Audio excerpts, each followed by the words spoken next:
Okay, Bane. Welcome in, everybody. We're Adventures by D. Welcome to our Book of Boba Fett Season 1 reaction show. Nice to have everybody here. I am Dave from Adventures by D, and this is Dean. Hey, Dean. Oh, how you doing? How was your week?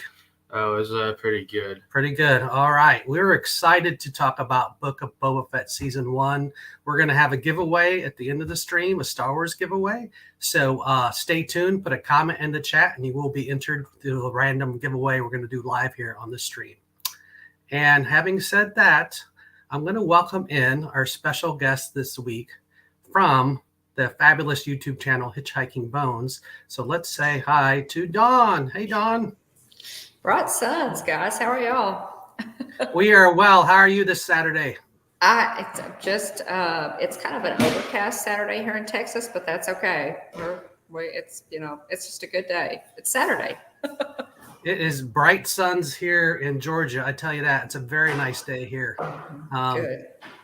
Getting ready to Valentine's Day plan in a couple days here. But today is the Book of Boba Fett, complete Season 1 recap. So I don't want you to leave, but if you haven't seen everything, we're going to go into some spoilers. So hit pause and then come back if you haven't seen everything. We are going to talk about the entire season of Boba Fett, all 7 episodes. So, hey, Jonathan, welcome in. Jonathan's one of our fabulous mods. Appreciate you being here. I know Saturday's busy on YouTube. Chris is joining us via chat. She does not do as much Star Wars as Dean and I. She leaves it to Dean and I to do, so she's in the chat. Let's see here. Adventures by D, if you don't know us, we're family-friendly YouTube vloggers based out of Atlanta. We do theme parks, Star Wars, maybe a few train rides, some Christmas, some Halloween. Mainly our bread and butter is theme parks. We made it to 10 theme parks last year, believe it or not. And getting ready to load up this year, too, here in a couple weeks. So excited for our local Six Flags park to open. Wild Adventures will be opening next month. So we're excited about it.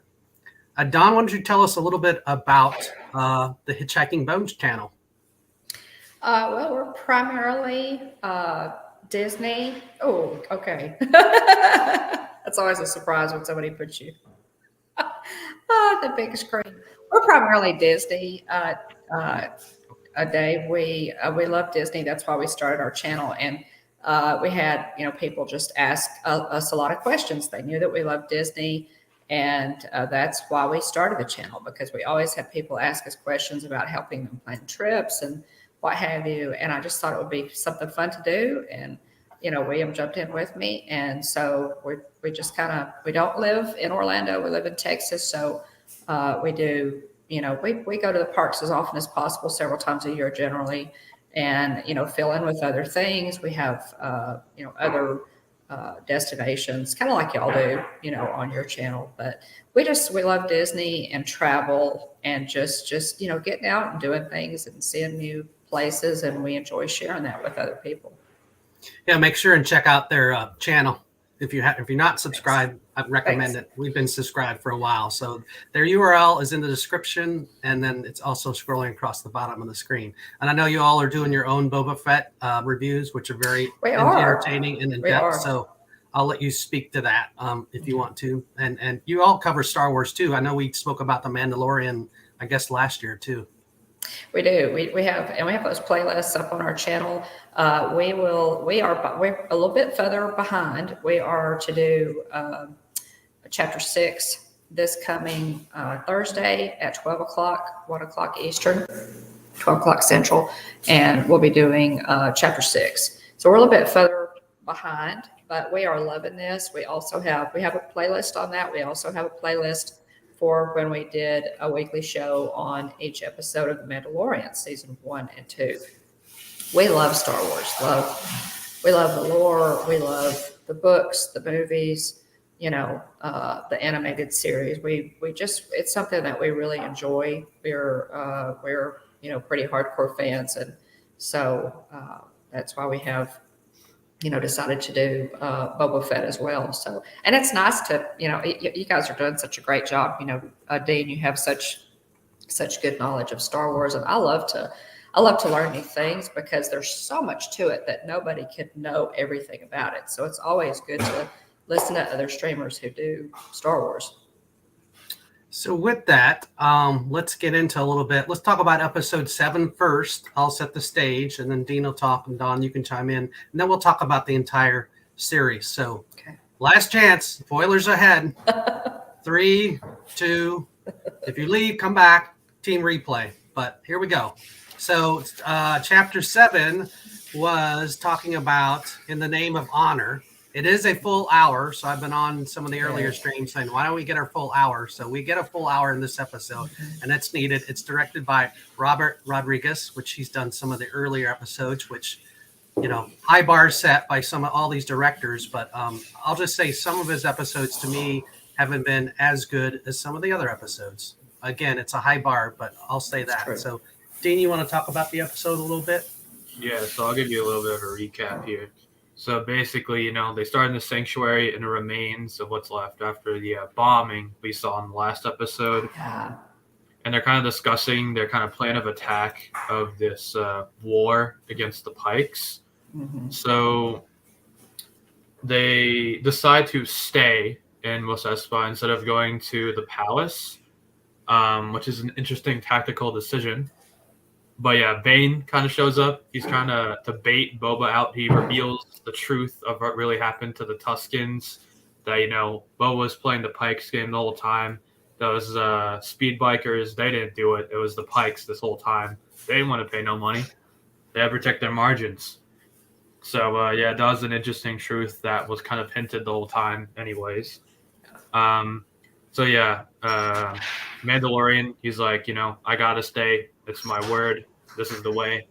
So Boba and the Mandalorian kind of duke it out with the army of the Pikes. They're overwhelmed, and we get a bit of a, I don't know, what could you say? A bit of a team up. A bunch of the characters from the show kind of all come together for this one finale.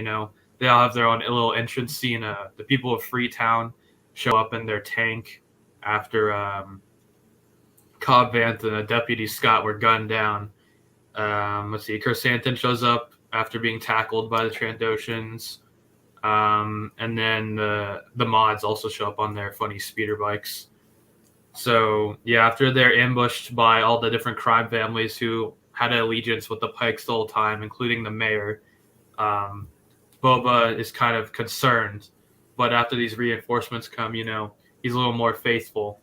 And his companions, it's a lot of action this episode, which I was really happy to see. They have a bit of a more fighting, and we get to see the Scorpionek droids come out and really lay down the blaster fire. But they basically just end up running away and splitting up the droids. Boba goes and gets his Rancor, and that kind of destroys both of the droids. And then, let's see. Yeah, then the Rancor kind of goes off on a rampage after Bane scares it. Boba has his duel with Bane, and he kills Bane. I don't really know if Bane is dead Cad anymore. Bane, right? Yeah. Every time you see Bane, I'm thinking Batman Bane, but no, Cad Bane. No. We see Cad Bane meet his end for the second time, maybe. Who really knows? And then we get to see Mandalorian try to tame the Rancor. Obviously, he fails. Grogu with Pelimoto. Grogu kind of saves the day twice with his new knowledge of the Force. And it kind of ends with, I don't know, it's kind of a happy ending. The Mandalorian and Grogu kind of go off on their own adventure. And then Fett and Finnick are kind of left with the aftermath of the battle, but everyone kind of respects them now, so that's good. So that's kind of a recap. Thank you. So, Don, what did you think of episode 7? I enjoyed it. I loved it. It's taken a lot of hits. Of course, the whole series has taken a lot of hits, from different people. I personally thought the episodes were great. I think Favreau did a really good job with the storytelling here. Yes, some of the earlier episodes were a little slower, but obviously 5, 6, 7, have just been epic. I really enjoyed 5, 6, and 7. With 7 here, I think there were so many pieces to this. To me, this episode had so much action and so many different things going on. I thought it was really ambitious on Favreau and Filoni's part to just go this big with this last battle, which I guess they knew they had to make it, for fans, but to make it that good. But I absolutely loved that we get to see Cad Bane. That was one thing, that we had said early on in the series. Maybe we'll get to see Cad Bane. I thought they did a really good job with him. And he's a great character. I mean, he's a fantastic Star Wars character. So it's really good to see him. Is he dead? That's the question. Is anybody ever really dead in Star Wars? No, obviously not. If they can cut Darth Maul in half and he shows back up, right? There you go. Then nobody's ever dead. There's literally like 3 times in this episode where characters we think are dead show up again. So, and that's fine with me. I'm perfectly fine with it because then it brings those great characters back. But I absolutely loved Boba Fett riding the Rancor. I thought that was just so cool. I thought, it looked good. I love those battle scenes, and that he used the Rancor to basically tear up the Scorpionek droids. I loved that, that Billy Moto comes in, on the Surrey thing, with the child, and Mando is telling her, go back. It's just, Peli Moto adds such a great comedy relief, to the whole thing. I love her character. I've enjoyed her character from the beginning. I think Amy Sedaris does a great job with that role. So I love Peli Moto. We get to see everybody fight. The mods are completely new characters. That's one thing I love about this series. It's introduced so many new characters, to us. Just a lot, and it's brought back a lot of the characters, that we love from the series, and also from Mandalorian. The mods, they kind of flesh their characters out a little bit more. Chrysanthemum, wow, big, giant, Chewbacca. Yeah. Chrysanthemum's bad. Boy, he's tough. So, and I knew when we saw him at first, I thought somehow he's going to end up allied with Boba Fett. So just a lot of pieces. But I did love, I really enjoyed the whole series. I thought this whole series was great. And, a lot of people's criticism of it has been, it was too slow, and, that it dealt with too much of the Star Wars story. But to me, the Mandalorian did too. They're in other words, I think Filoni and Favreau are looking at a much bigger picture. They're pulling all of these stories together. They're looking at an overall picture. Where I'm really, really excited about getting Obi-Wan on May 25th, and all of these stories. Ahsoka's coming. All these stories kind of pull together, because they're all about Star Wars characters. So.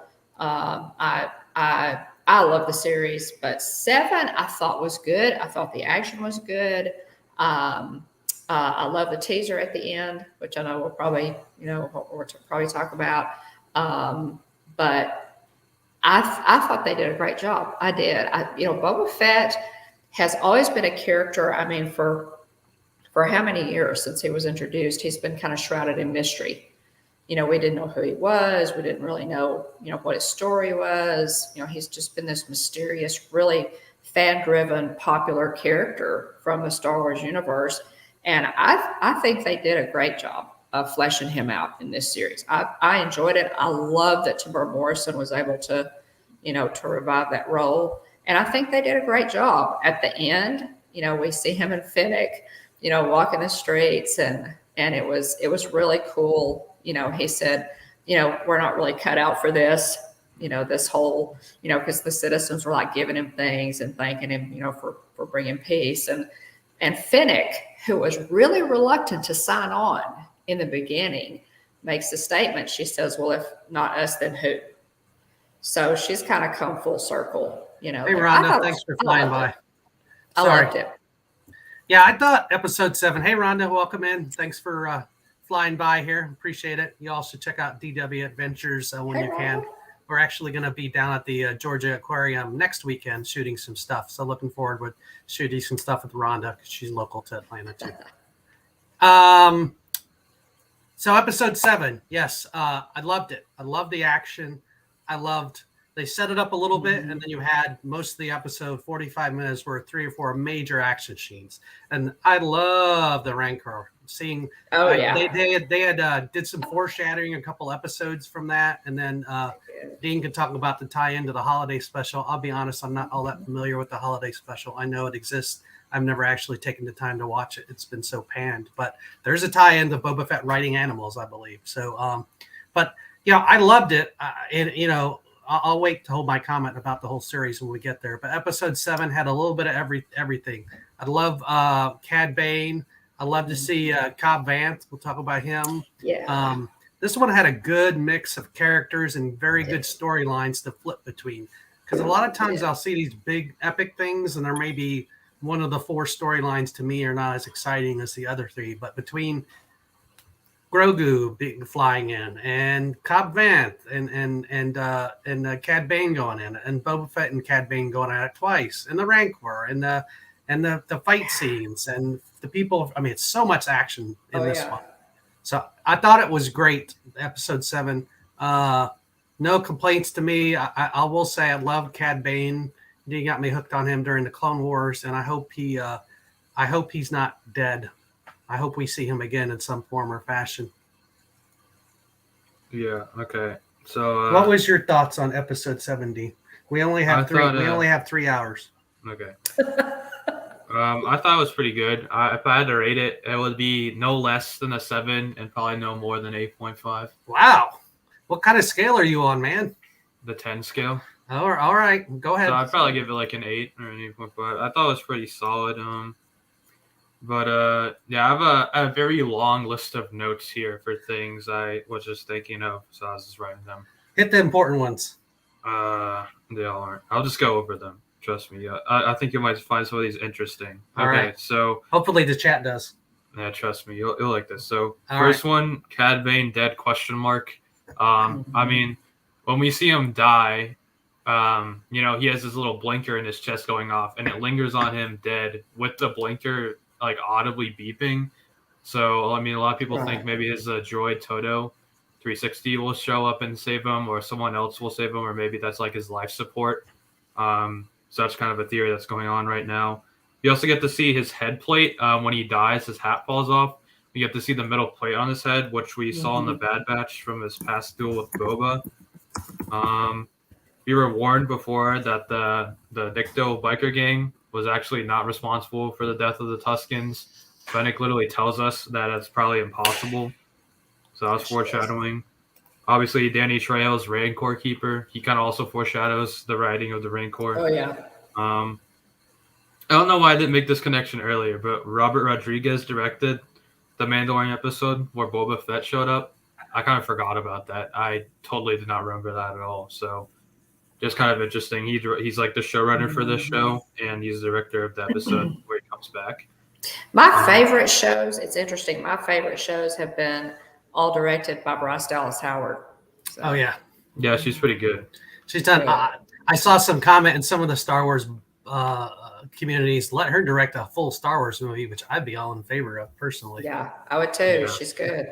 Yeah. It's also important to recognize the difference. I noticed this fault a lot of people don't understand. Difference between a director and a show writer. A lot of people are giving them directors credit for the story, but the directors don't write the story. They kind of oversee how it's shown. And obviously, Bryce Dallas Howard did do a good job. I'm not saying that.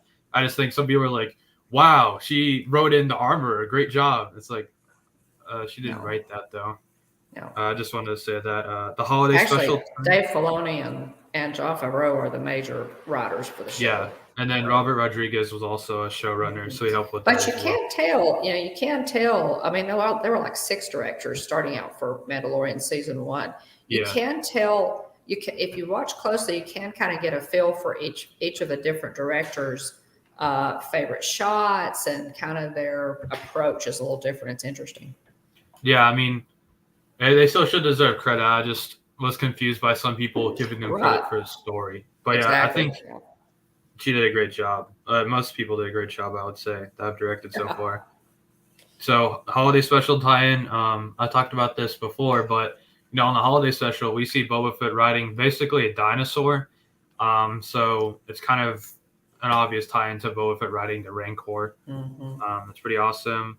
Pelimoto and the Major Domo, they have this kind of moment near the end of the episode, and actually their actors have acted together before in a show for comedy relief. They're both comedy actors, as you can obviously tell in the show. So they have that moment because they actually have worked together before in other shows. You can actually see the build-up to the beginning of the fight, of how all the different factions are getting ready to ambush them. You can see them passing around the buckets with all the guns in them, and you can see the Trandoshans hiding the swords underneath the fabrics. Boba and Chrysanthemum have both had a past. They have worked together before, so like you were saying earlier, I feel like it was pretty obvious that we would see them work together again. The end theme for the show changes in this one. How it says Boba Fett's name instead of the chants. I thought that was a pretty interesting change to it. That has lyrics now instead of just the music. Yeah, the music. Dean, I noticed that too. Okay, because I mentioned that Jeff and I were watching this last night late, and I heard and I turned to Jeff and I said, "How is it that I never noticed that they are saying Boba? Is that new, Dean, or just that?" Yeah, it is new. Okay, a lot of people are confused by that, but they added lyrics for this. That was so cool. Yeah. Yeah, I really like the new version. It kind of shows his triumph, I would say. I do too. I noticed it too, Dean, and I thought, okay, how could I not have noticed this? And Jeff said, well, I hadn't noticed it either, so maybe it's new. So yeah, pretty cool. Yeah, okay. That's pretty cool. Next up, I have they're kind of mocking some people in this episode too. How Grogu's name, Pelimoto, is wow, that's a terrible name. I'm not calling you that.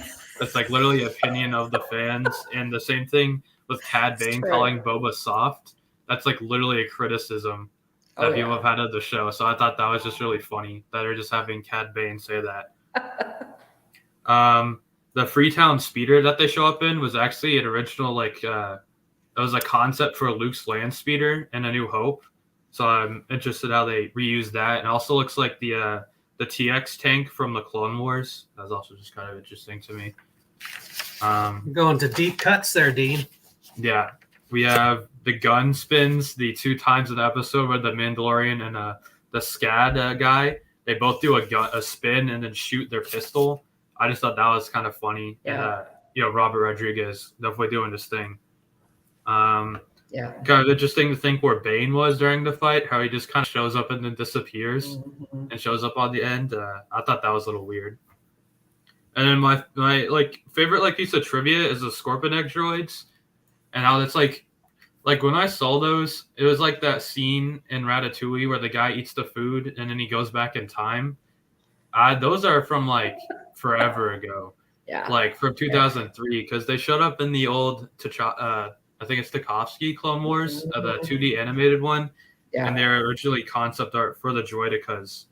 And I used it was cool though, because when you could see it. Obviously, Mando can see it on his with his visor, and when you see them, they're walking, and I knew what they were. I thought, oh man, did you know what they were, Dean? Obviously, you did before you could actually see them in the shot.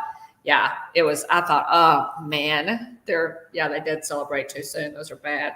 Yeah, I have this old visual dictionary that came out for Revenge of the Sith, and it has a picture of the droid in it, before it ever showed up. So that was kind of cool.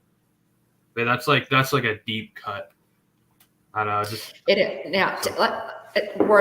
There were Scorpion Egg droids in the Clone Wars. Am I right? I don't think so. They're in the I thought there 2D was. Clone Wars.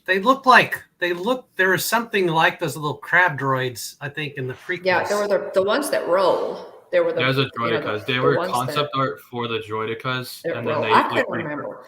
I thought I had seen them in the Clone Wars too, but maybe it was in something else. No, they never show up in the 3D Clone Wars, but in the old 2002, 2003 2D Clone Wars, they show up there. So like forever ago. Just like Oh, okay, that's what. Yeah, okay, that's. Welcome that's to right. Diz Our Dream, Jeff and Angela's channel. Oh, hey, Jeff.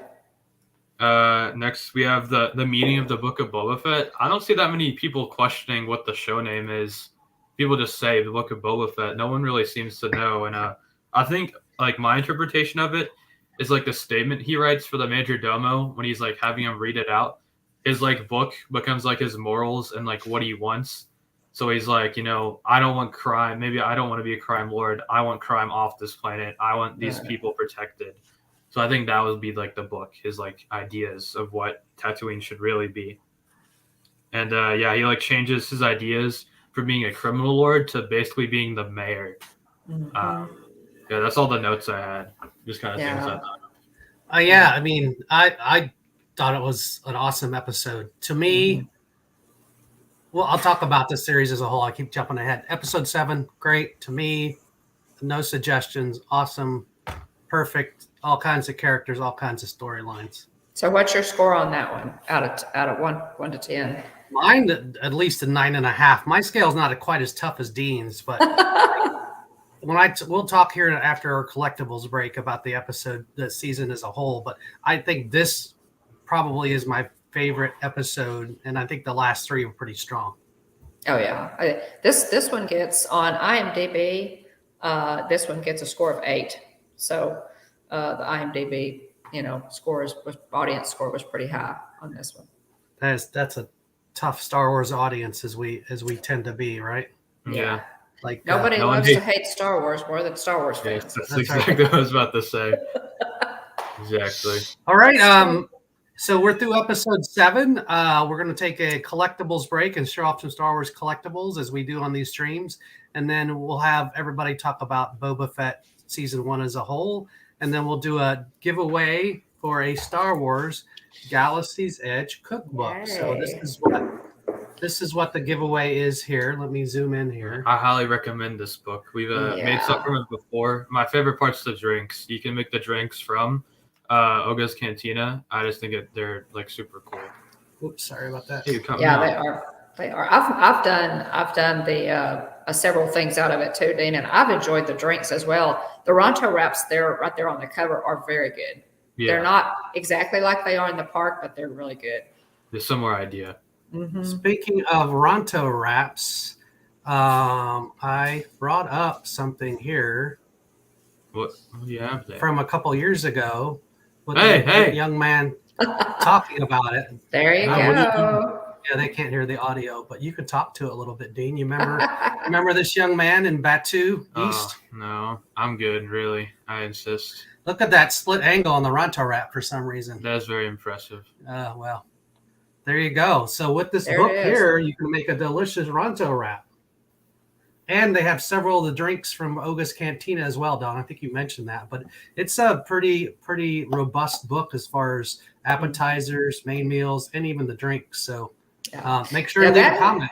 Now, that even has the recipe for the wrappers, the Ronto wrappers. Yeah. And I will have to say, even if you've never made bread, I have made bread. I love to make bread too much. But even if you've never done it, those are pretty simple.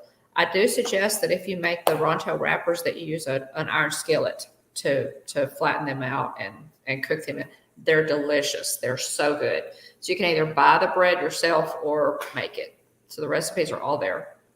Yeah, I actually have a little trivia about this book too. I didn't know he's bringing it on, but I still have trivia. I'm always prepared. But in this book, I'm glad one of us is prepared, Dean. There's a certain recipe. I think it's for like some sort of like bread or cake, and it's described as the Parwan like cake or whatever.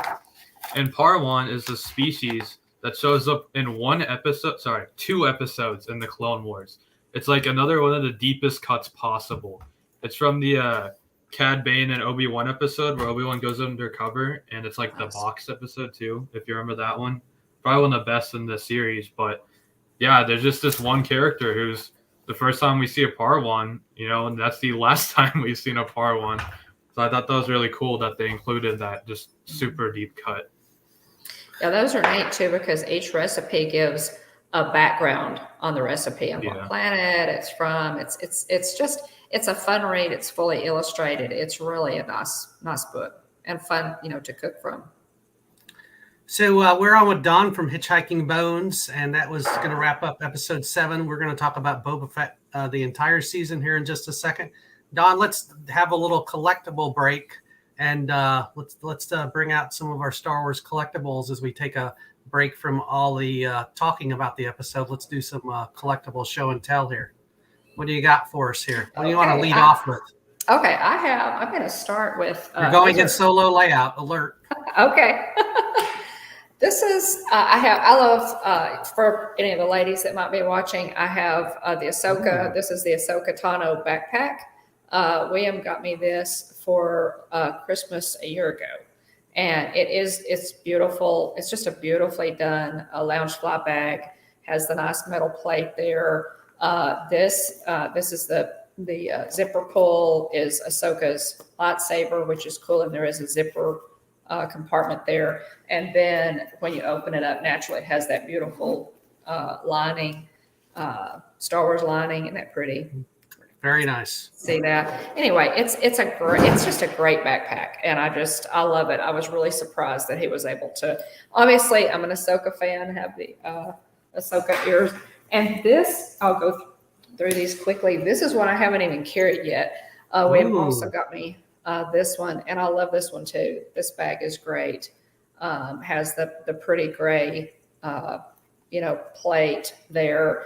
The nice raised zipper compartment on the back. It's kind of cool. It says "This is the way" on the back there, if you can see that. And then it has the Mandalorian symbol. It also has his signet as the mud horn. So good detail in this one. It's just a beautiful silver bag. I have on the Spirit jersey, Mandalorian Spirit jersey as well. It matches it perfectly. So those two bags, I love to carry those. I don't have a whole lot of Loungeflies, but the ones that I have, I absolutely love. And these are a couple of TJ Maxx finds, y'all. Keep your eyes open for Star Wars, in anywhere. I mean, not just the Disney store. Sometimes it shows up in your thrift stores, and you can really pick up some good deals. Again, an Ahsoka. This is just a little notebook, but it has really gorgeous artwork on it. Look at this artwork here. Wow. Very nice. Is that great artwork? Okay, what show is that from? Duel there with Darth Vader. And it has, the neat thing is, there's another piece of artwork. And then it's just like blank pages, but at the bottom of some of the pages, it also has quotes from the Clone Wars. This page says, "Some leaders' strength is inspiring greatness in others." So that's a little thrift store find. I think that was a couple of dollars, y'all. Very nice. Very nice. And the last one, the other one that I found was Princess Leia. And it's just a blank. It has just blank. Isn't that beautiful? Look at that artwork. Yes. Really pretty stuff. And it's just blank pages. And there's her as she went in to rescue Han from Jabba's palace. So yeah, just you could. These are cheap, guys. I was really excited to find those. So keep your eyes open for for merch other places, other than Shop Disney or because those came from TJ Maxx. So awesome, awesome. Yeah, I love the Loungeflies. Great detail on those. Very good detail. Those are beautiful. I have people try to take those off me every time I wear them. They go, "Oh my gosh, where did you find that?" The other thing is that I wanted to is this, and I don't know if they still have this set in the parks. It's retro Star Wars. It's a mystery pen pack. It has 2 in here, and it has a really great, just some great retro pins in there. And I did a short look for Lieutenant. I love that short. I love that short. I saw and loved it. To see which ones I got, because I got 2 really good ones. So yeah, and Resistance Commander Bone will probably show up again in another short or 2. I love that short. I'm glad you liked it. I've seen that character before, but she did a very good job. She's 100% resistance. You did that short. I'm like, oh, those pins are cool, and we actually have, I think, one or two of them from one of our Disney trips on our pin board. Yeah, I hope they still have this set when William and Jillian go back to this is like a retro mystery pin pack. There are two of them in here, and I'm hoping that they still have them because I'm hoping they can get me some more boxes. I want to say I only found those at pin traders at Disney Springs. Mm-hmm. I'm not sure. Like to me, that's the ultimate pin store is the one at Disney Springs. Do they have the most pin of anybody on the property? I don't know, but we're not big pin traders. We have roughly 100 or so. But when I go in there, if I see something Star Wars or sometimes I'll collect like Steamboat Willies or something, that I see that I like. Normally, it's in that shop for pins. Yeah, well, that's kind of what I had. We're more pin buyers than I think pin traders. Yeah. Dean's anxious. He's got a row of 75 pops he's going to show us. Oh, yay. I made him. I made him cut it down to 6. So I need some pops, Dean. I need some pops. So show me what you got. Man. All right. There aren't really any new characters in this episode, so I just kind of brought some of them out. I have some new ones. I will model while you talk to them. Yes. So first we have the basic Jawa. How to pick up the Tatooine native. Dude, they're furry, very furry. Very furry. He was a classic character. I actually didn't have any figure of, so it was just nice to get this one. I didn't know Peli topped Jawa until like 2 episodes ago. Yeah, we've never seen anyone speak Jawa, so that was pretty funny. Did she say she dated a Jawa? She That's did. right. It was hilarious. Very furry. That backstory might be interesting. All right. Next up, we have Figure and Dan from the Tatooine band in Mos Eisley. I don't know if this is the same guy in the Sanctuary, but he's close enough. Same species, playing the same instrument. But yeah, this is another pickup I got recently. Oh, that's a neat one. Another Tatooine classic. That's a neat one. All right. Next, we have Cobb Vanth. I didn't have this one in time for the last episode, but we got the one without the helmet on. I would love to have that one.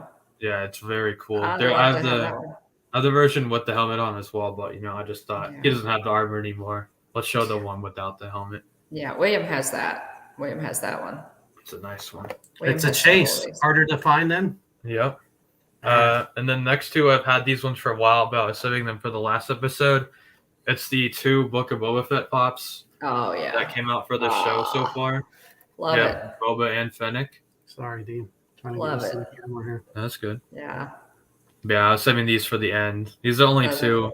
They've only made merchandise for Boba and Finnick, so I have a bit of a demands list, I might write a couple of you here in a second. Do you have any time? Yeah, you can bring that one in.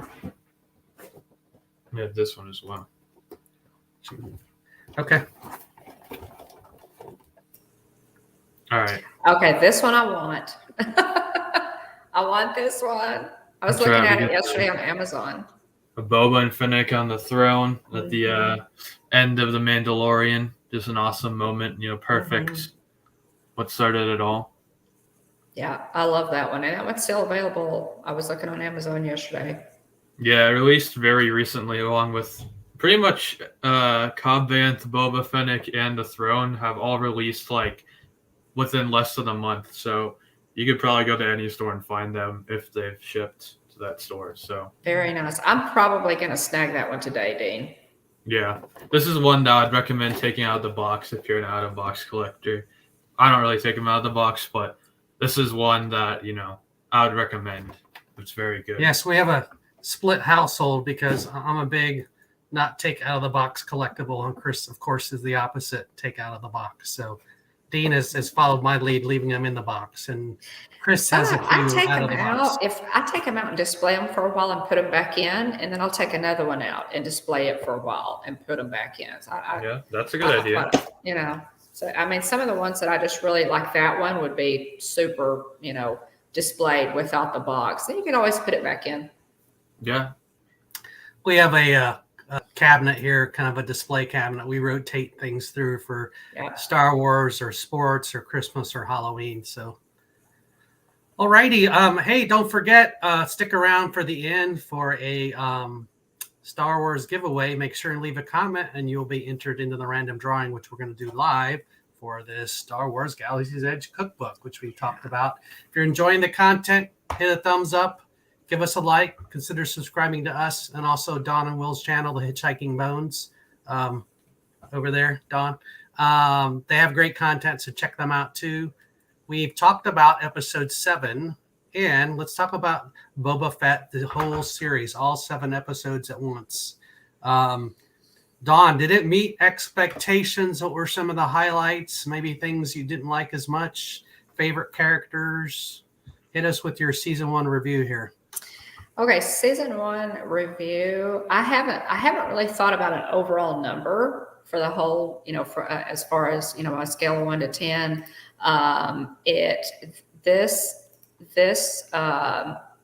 Like I said, this one has taken a lot of criticism that I don't necessarily agree with. Be really interested, in what you think, Dean, on, as far as overall. We see, let me get down here to my notes here, because I made several notes on what I think. Also, let me find the Rotten Tomatoes score on this. Rotten Tomatoes, as y'all know, scores these things and kind of gives you an idea of what the public thinks on it. So let's see if I can find it. The Rotten Tomatoes score on this, the audience score was 61%, which I thought was kind of low.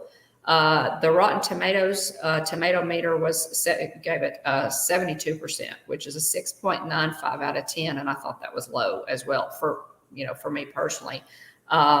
IMDb gave Chapter 7 in the Name of Honor an 8 out of 10, which I thought was more in line.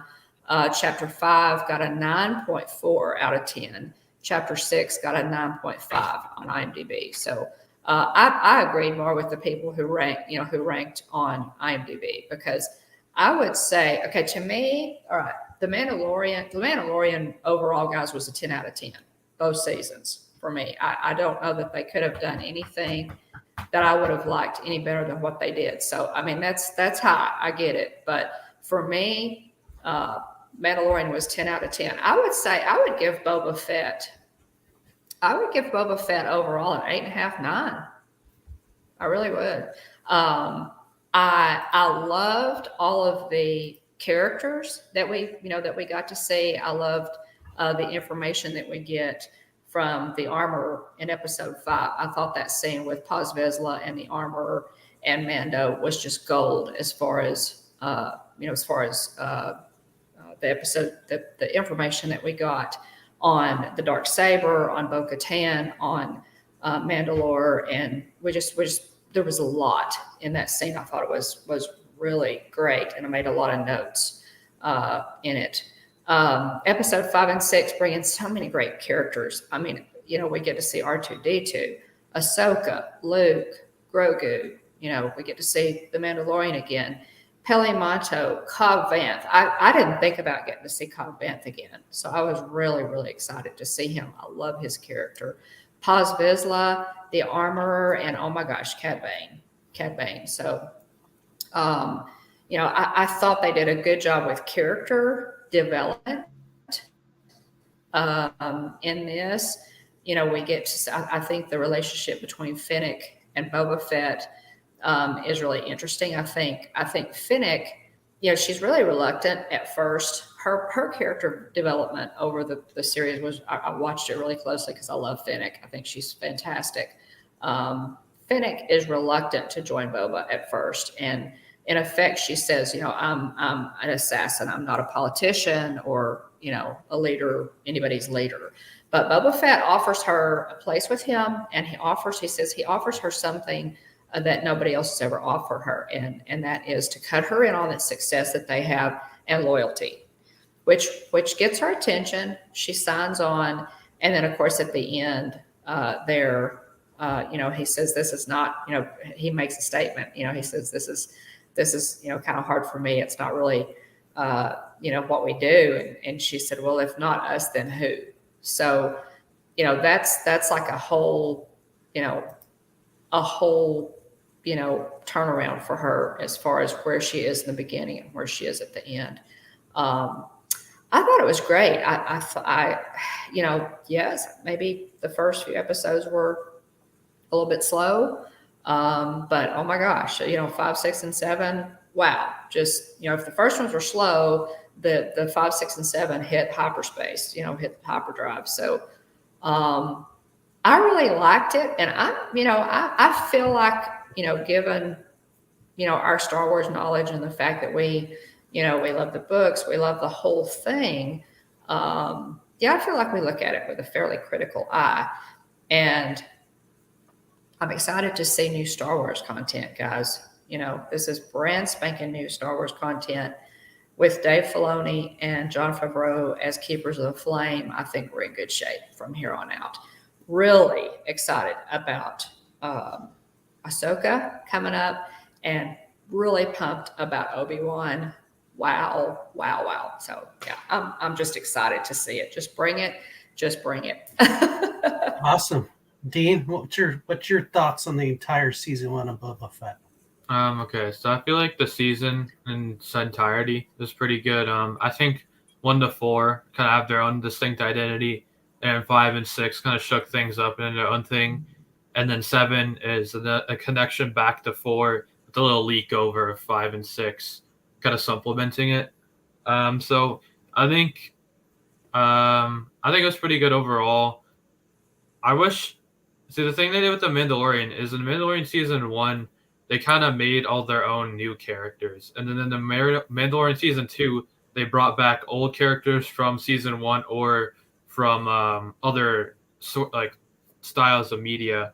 So I just thought it was interesting how in this in the series 1 to 4 was kind of making their own characters, and then 5 and 6 was bringing back all the old ones, and then 7 was a combination of both. So I just thought that was kind of an interesting parallel, I would say.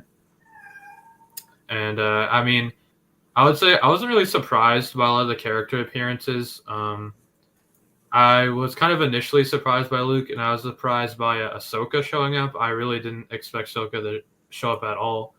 But what's the other ones I expected? I think I said last time we watched, or we were on the stream talking about the Mandalorian, and we kind of were talking about what we hope for the Book of Boba Fett. I'm pretty sure I hoped Cad Bane would show up a year ago. So I wasn't surprised. I was just really glad to see him. And I never even thought about Cad Bane until later on. And I was thrilled to see him too, Dean. He's such a great character. Wow. Yeah. I feel like it was obvious what their intentions are when the series ended. And it was kind of just to set up Mandalorian season 3. It kind of felt like it was a show for a side character in the Mandalorian, more than a show for a main character like the Mandalorian. But I didn't really have a problem with that. I just thought it was kind of interesting. And I'm kind of surprised that they gave us 5 and 6 with all this stuff, which I would have thought they would have put in the Mandalorian season 3. And I thought they would have just had the Mandalorian just show up, and then they would explain how he got there in season 3. But I'll take it. It was still pretty good. So yeah. But Dean, don't you think, William and I were talking about this a couple of days ago.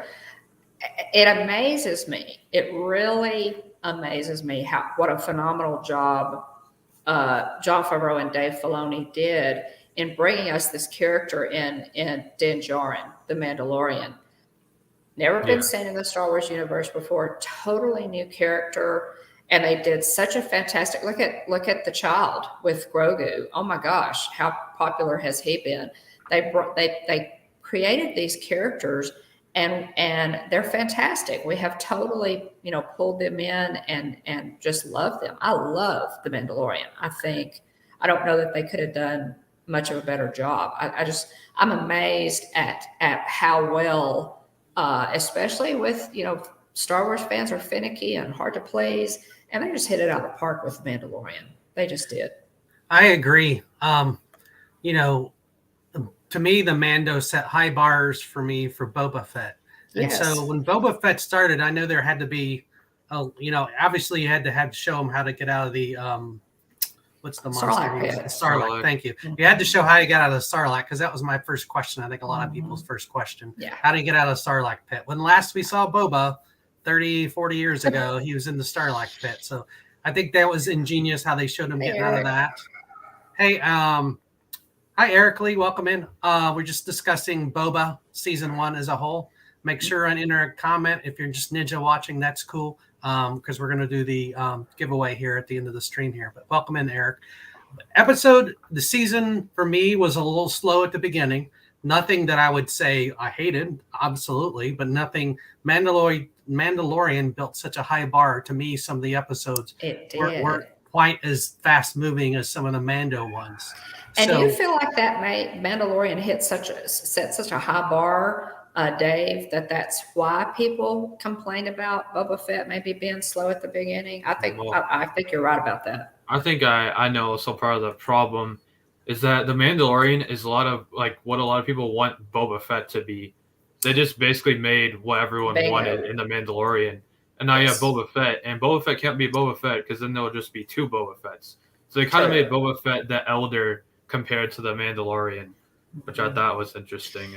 Well, and Boba Fett, when Boba Fett, the series started, we really weren't sure what direction they were going to go with him. Was he going to be this, this tough, ruthless bounty hunter, or what? I mean, we really didn't know. And I think all of us were kind of expecting more the Boba Fett that we saw fighting in the Mandalorian. So it was kind of hard, to see or to figure out which direction they were going to go with him. And obviously, Cad Bane in that last duel that they have where he kills him, or does he?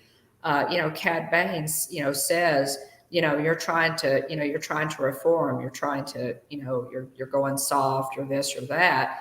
And that's true. I mean, he is, he is kind of pivoting from this, this risk bounty hunter, this that we've kind of had in our minds all these years, to being the head of the planet, head of Tatooine. It's so I think a lot of the complaints came from preconceived ideas. I want to see this, I want to see that, when we really didn't know. None of us knew what they were going to do with the character. It also kind of ties in why people like the Mandalorian so much, is because there is no preconceived notion of what he would be. He's a new character. People already know. People already kind of know Boba Fett. He's kind of mysterious, but they kind of reinvented him basically, which is what the show is about. So. Exactly. I would say, but what you said earlier, Don, I totally agree with. Like Filoni and Favreau, I don't want to say they saved Star Wars, but they gave more momentum to Star Wars content. Yeah. Given the last few movies, whether you liked them or not. Of the 9, I would say the last couple wouldn't be in anybody's top 2. I don't think that's a stretch. Or maybe it would be. I don't know. I don't want to speak for all the Star Wars fans, but I would say the Mando content, to me, as a Star Wars fan for the last 45 years, I would say the Mando content met more of my expectation than some of the last couple of movies. I agree. For me personally. I agree 100%, Dave. And I'm like you. I stood in the lines to see Star Wars. As a child, I stood in the line to see. Well, it wasn't even called A New Hope; it was just called Star Wars. So for us, Dave, and for people our age, Star Wars is just a beloved thing. It's this huge thing. It was huge when it came out, and it's just over the years it stood the test of time. And so I think that's why, especially our age, Dave, we are so protective of the storyline and the characters, and we want to see it handled with respect and continued in a way that stays as true to George Lucas's original vision as possible. And Jon Favreau and Dave Filoni have accomplished that. Yeah, and I think we're not talking about, I will say, just because Disney owns both, Marvel and the MCU, I think help build the urgency to get Star Wars, that some of the content back to where it needed to be, in my opinion, because the MCU Agreed. did such a wonderful job with 20 movies in, I don't know, 10, 15 years. Oh yeah. And here for Star Wars, the last 3 movies of 9 were kind of, iffy Yeah. to some folks. So I think Marvel did help kind of set a higher table that they brought in. Well, they didn't bring him in, but they gave Filoni and Favreau, I feel, more control over Mando and now Boba. And maybe Obi-Wan as well here coming up. Yeah, I agree, 100%. I think so. What about so what does this mean for the Mandalorian season 3, if anything?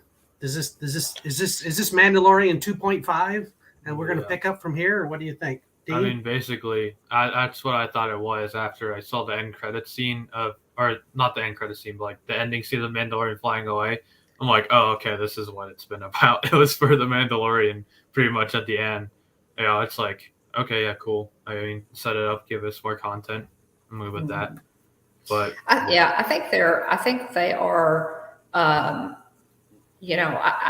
We have to look at the Star Wars universe in full context. I think that Dave Filoni and Jon Favreau and some of the other directors and writers and all the wonderful people that are involved in these projects they're seeing more than one story at the same time. They're seeing Ahsoka, they're seeing Obi-Wan, they're seeing Boba Fett, and they look at these characters as all being interconnected. So when we see a series like Boba Fett, yes, it is about Boba Fett and his story, but it's also a continuation of the stories that are coming. So that's that overall look is what we're seeing, and I think it's great because we have some questions, we have some some legitimate questions that are still to come. What will Din Djarin do now that he wields the dark saber? That's a big question. Will Grogu become a Mandalorian and a Jedi? What's going to happen with him? Will he be will we see Luke again? Will we see? We have to probably see at some point. We're going to see Ahsoka,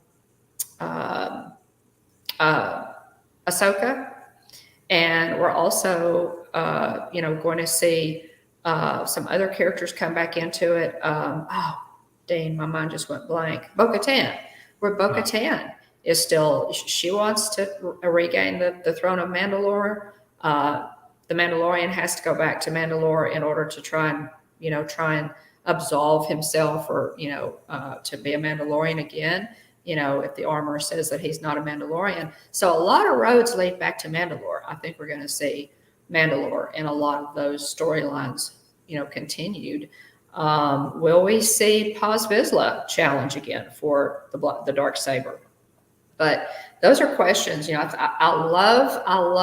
think that we're going to see Bo-Katan again, and that she is going to challenge Din Djarin for that dark saber, because without it, she does not have a legitimate claim on the throne of Mandalore. We're going to get to see more from Mandalore. I love that. We really don't know. We really don't know what kind of shape Mandalore is in at this point. We know that that it was destroyed, but how destroyed? How what kind of shape is it in? Could they revive it? Even the armorer guys, if you remember, the armorer said that someday they hope to be able to return to their home world. So a lot of good content coming. They've left just so many of these great questions to be answered in the upcoming seasons of all of it. Boba Fett, Mandalorian. I did the end credit scene. Did you want to talk about that? Yes, let's go ahead and talk about the end credit. Yeah, we already gave the spoiler alert a long time ago. So if you're this far in, I'm assuming you've seen the whole season. So let's talk about the end credit scene. Don, go ahead, lead us off. I kind of thought that the end credit scene might be like the end credit scene for The Mandalorian, and it would be a jump into maybe even Obi-Wan, or the Mandalorian or whatever.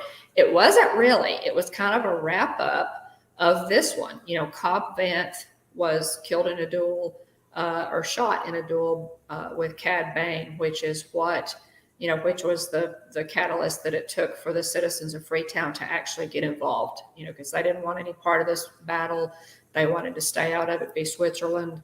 And when Cad Bane shot Cobb Vanth, that was their motivation to get involved. So they come, charging in during the duel and help them to defeat them. So at the end, and I love Cobb Vanth, guys. I love Timothy Oliphant. I think he's just a fantastic character. So many of them are in these series. But at the end, that last, where they're walking down the street, you've got Boba Fett and Finnick walking down the street, and everything is calm and, what have you. And they're just kind of surveying, the town and what have you. Boba Fett makes the comment that his bacta tank is being used. Okay, so we immediately go to, okay, he told Chrysanthemum that he owed him a soak in the bacta tank. Well, so that's kind of, where your mind goes. In the end credits scene, it kind of zooms in on, the room where the bacta tank is, and it's Cobb Vanth in the bacta tank. And you're just celebrating because we know he's not dead. And then the modifier that modified Finnick Shan and saved her life is there, and he's getting ready to work on Cobb. So I love it. I love that, and that's it. That's all we see. But we know Cobb Vanth is alive, and we know that he's probably going to live because of the bacta tank, and the mod is gonna fix him up and maybe give him some mechanical parts to help him recover. So I loved it. I love the tank. It gives an excuse to bring anybody back, right? It's like, those guys listing limbs, just throw them in the back of the tank. That'll save them. I need one of those. Yeah, exactly. Dean, what did you think of the end credit? I think it's obviously setting up Mandalorian season 3. It just makes sense that I don't know. It just makes sense it would be for season 3. The Book of Boba Fett season 2 isn't confirmed, nor is in production, nor has it been filmed. So that's kind of ambiguous whether the show will get a new season. Oh, I think it has to get a new season. I think it will. I hope it does. Yeah, they haven't started on it yet, but I hope it will. Yeah, they kind of implied at the end there, it's like who would rule, and I feel like that's kind of saying that maybe Boba and Finnick wouldn't rule, and maybe they would go help the Mandalorian, or maybe the Mandalorian would rule, or maybe the people like Chrysanthemum and the mods would rule, or maybe Cobb Vanth will step up for Tatooine. I just think there's a lot of possibilities, but it's definitely leading into something. It just is an announcement for a new thing, is what I think it is. Hey, for joining late, don't forget, even if you're Ninja watching, I encourage you to leave a comment if you're live here, because we're getting ready to, in a few minutes, to give away the Star Wars Galaxy's Edge book. And I will send it to the winner. So even if you're Ninja watching, go ahead and leave a comment so you're included in the drawing. Go ahead, Dawn. Jonathan Chong, Jonathan brings up a good comment there about Sabine Wren. Sabine Wren was the Mandalorian who gifted the Darksaber to Bo-Katan, which was not Creed. By Creed, to be a legitimate ruler with the Darksaber, you have to win it in battle. So will we see Sabine Wren at some point on Mandalore? I think there's a good chance, Jonathan, and I love that idea. Sabine Wren, of course, is a House of Wren. She's Mandalorian. And in the Clone Wars, she gifted the Darksaber to Bo-Katan. So that's another character. I'm thinking all roads lead back to Mandalore, guys. I think they got to go back to Mandalore, and I love it. I love that. Yeah, I'm looking forward to. Do we have a date for Mandalorian season 3? I keep hearing Christmas, but I haven't seen an official date. There's an official date. It's just leaked. It's supposed to kind of be like Boba Fett this year, how it shows up at the very end. Hey, Tina, thanks for coming out and ghost watching. I appreciate it. You'll be in the drawing. They're in production. They released. Let's see, season 2 came out on October 30th. Mm-hmm. So I would guess we'll see it at the end of fall, maybe in October again. Now, why is Mandalorian or why is Obi-Wan being released on May 25th? Just the anniversary of Star Wars. That's right. It's the 45th anniversary of Star Wars. And then we Which is saw pretty cool. we saw the Bad Batch season 2, which is coming out this year. So a lot of people think that's coming out May 4th, and it's going to overlap with Obi-Wan. And Andor is supposed to come out in fall. So that's why a lot of people think The Mandalorian will come out in Christmas time, because they'll be like Book of Boba Fett. And Push it out a little further. Yeah. So you think? Let me recap because I'm trying to follow along here. By the way, if you're enjoying the stream, please give us a thumbs up and let YouTube know we're doing a good job. So the recap, Dean, if it's Star Wars coming up series on Disney Plus, we're thinking Bad Batch May 4th, which has not been confirmed. Obi-Wan May 25th, which has been confirmed. Yeah. And then what else did you say? Andor in the fall. Andor in the fall, which is Andor from you might remember him from Rogue One. Mm-hmm. And then Mando at Christmas, Mando 3. Yeah. What about like Ahsoka? Doesn't she have a series? It's not confirmed for this year. It's probably going to be pushed back to next year. Interesting. Yeah, I mean, speaking about Sabine, I'm pretty sure she's confirmed to show up in Ahsoka. I mean, Ahsoka is really just a live-action sequel to Rebels. I'm like 99% sure that Ahsoka and Sabine are going to find Ezra and Thrawn, which I'm pretty sure are all confirmed characters. And also, recently, it was confirmed that some Inquisitors are going to show up in Kenobi.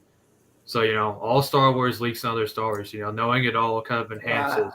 Like you were saying earlier, it all connects. So, supposedly, the Inquisitors from Rebels are supposed to show up in Kenobi. The Grand Inquisitor, I think one of my personal favorite villains who kind of got his time cut short, even though it was an awesome death.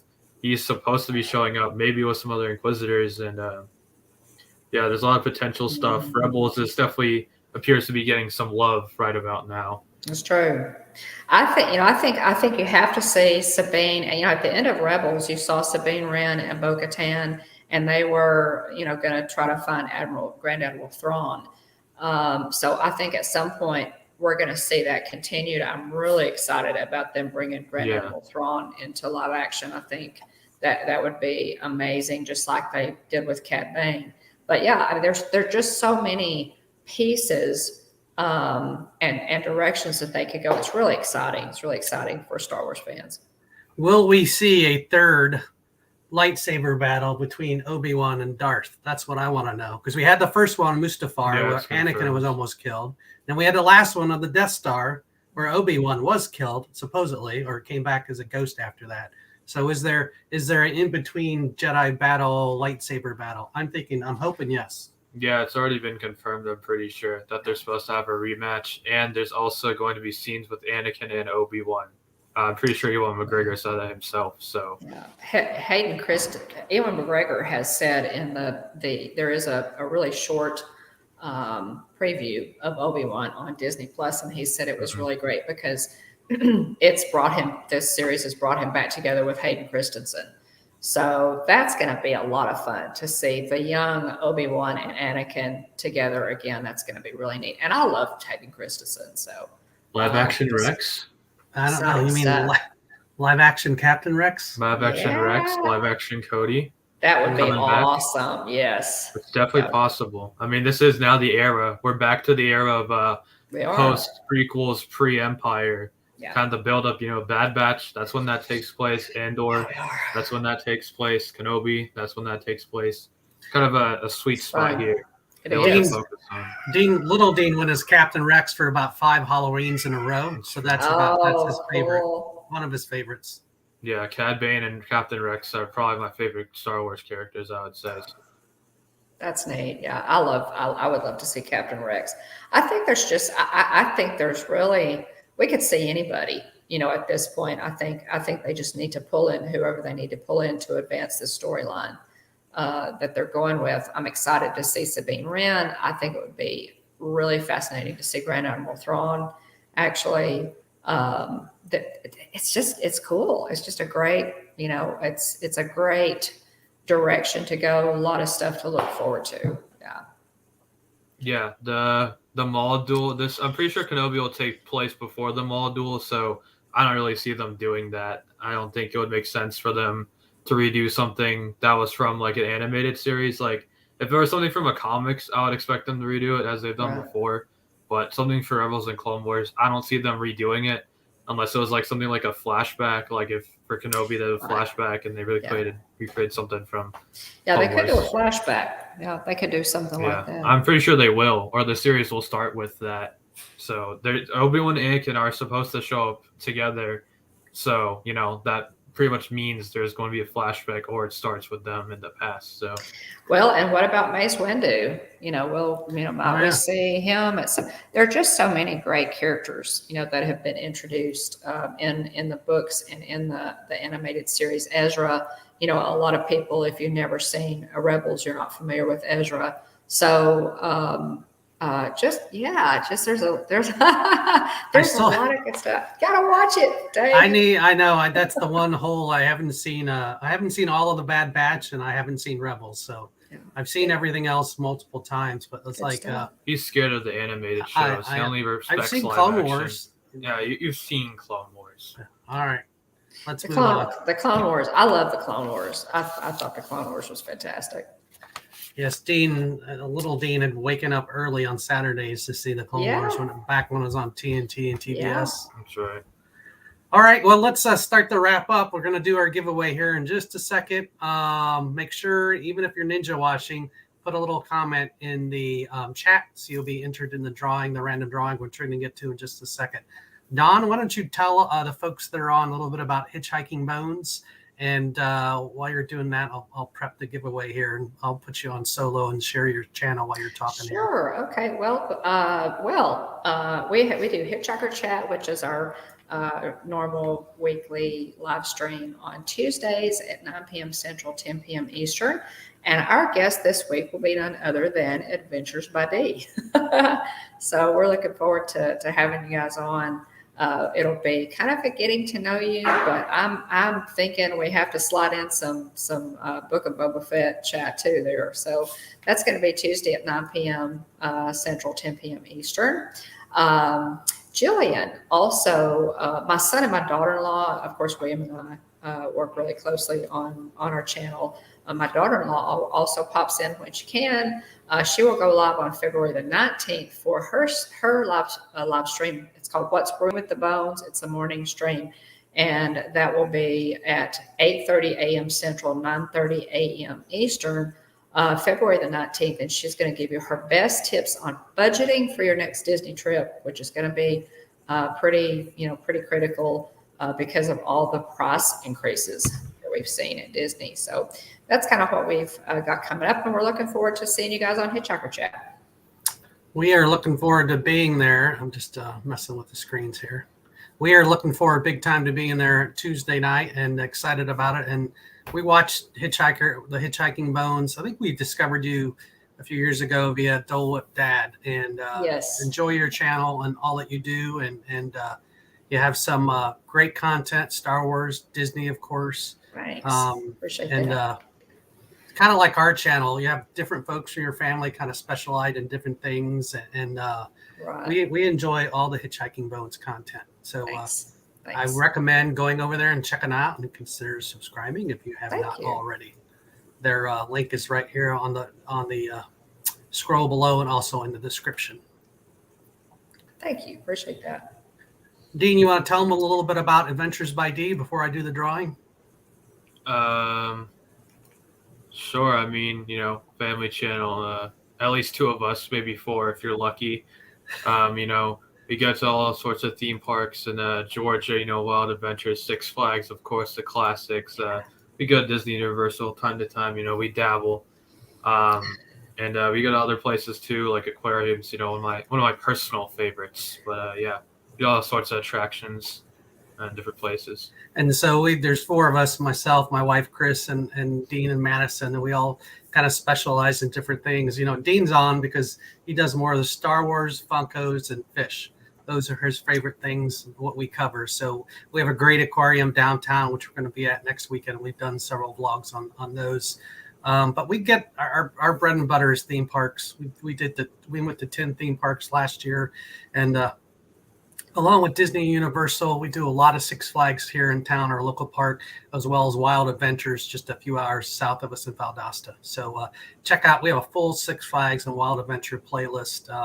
And both parks will be opening here in a couple of weeks. So excited to go back and see what 2022 holds for the Georgia parks. Really looking forward to that and getting out there. And we do live stream from the parks. The ones that have a cell signal, we will live stream. Actually, I did that a lot more last year than I thought I was going to, but that's a lot of fun because you never know what's going to happen live. So look forward to that. And that is really it for Adventures by D. Hope you consider subscribing if you're not already. We're going to have a little bit of a Halloween Valentine's adventure tonight, so you'll get to see that on a vlog early next week. And then we're heading out to the Georgia Aquarium next weekend, along with Rhonda from DWG Adventures. So looking forward to doing a joint vlog with her. She's great. Check out DWG if you haven't already. All righty. I think I got all the plugs in. Anything else, Dean? Did I get them all? No, I think you're pretty good. Last one. Today is nothing to do with Star Wars, but it is Abe Lincoln's birthday. So we did go to Holiday World in Southern Indiana. And if you go to Holiday World, Abe Lincoln's birthplace, or excuse me, boyhood home is about 5 minutes from Santa Claus, Indiana. It's in Lincoln City, Indiana, Dean. I'd love to do that at some point. I really, because I've seen your vlogs on, it's great vlogs on that, by the way. I would love to do that at some point. Yeah, people don't realize he had different homes. So he was in Indiana from age 7 to age 21. So he spent a good chunk of his young adult life there. And there's a great little museum. And you go out to the site where he actually built a cabin. His mom's buried there. So there's some really good history there. Yeah. Yeah, pretty cool. All righty. Thanks for having us on. William would love to have been able to join us, but like I said, he had some other things on his agenda. But thanks so much for having us on. I love to talk about this stuff, and so we appreciate you inviting us. It's been a pleasure. Okay, well, before we do the end credits, let's I'm giving everybody a last chance. Put a comment in. Even if you're Ninja watching, this is what we're giving away. If you join late, it's a brand new Star Wars Galaxy's Edge cookbook. It's got everything, most of the recipes in from Batu and also from Oga's Cantina, including Ronto wraps, the drinks from Oga's Cantina, which are all very tasty. If you've been there, you know. If you know, you know, as they say. But there's a lot of great Star Wars recipes, some really deep cuts in this book, and I would say it's not your average cookbook. A lot of good backstories as well in with the recipes. So if you like Star Wars and you like cooking, you're gonna love this book. Oh yeah. All right. Great. Last chance for entries. I'm going to start sharing the drawing screen. Let's see. Let me make some last demands. Dear toy companies, where's my stuff? They're taking too long. What are you looking for other pops? Man, they haven't released anything, okay? They've only released Boba and Finnick, so I've been waiting for so long. I'm sorry, Dean had another segment. Make it quick, Dean. You want to see some other pops? I just want to see figures in general, even if I'm not buying them. I mean, where are my Tuskens? Where are all the cool Tuskens we saw? They have such cool design. That's Where's true. D8? Where's the British torture droid? Where's the mayor? Where's Chrysanthemum?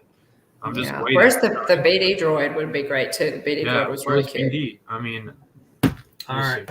I'm sure Funko Pop was working on it. My goodness. They're working on it. They do everything. Yeah, they do. They do it all. So let's see here. Here's the giveaway tool. And last chance. I'm going to hit draw here. Hopefully this works. Oh. Who gets it? Rhonda won. Rhonda. All right. Yay. So we'll have to. That was a random drawing. So thank you for entering. I will get this to Rhonda. It wasn't totally random. I will be taking her the Galaxy Star Wars cookbook. Thank you for everybody to entering. We do random giveaways from time to time. So keep watching Adventures by D and hit that bell so you know when we go live and we have giveaways from time to time. Congratulations, Rhonda at DWG. I hope she enjoys the cookbook. We'll get that to her soon. I'm sure she will. All right, I'm going to take us out of here. Don, thank you so much for joining. I look forward to your streams. Look forward to being on your channel Tuesday night. Chris and myself, and maybe Dina Madison will make a guest appearance. Appreciate it. Till the Spire. Tilda Spire, tell Will we said hi, and Jillian. So thanks so much for being on. And with that, Don, stay in the green room for a second. Dean, what do you want to say here? I hope you enjoyed the stream, and may the adventures be with you. Bye, everybody. Have a great weekend. May the adventures be with you. Bye-bye. Thank you for watching. Make sure to like, subscribe, and Ringing a bell. so you'll be notified of our next upload. And as always, may the adventures be with you.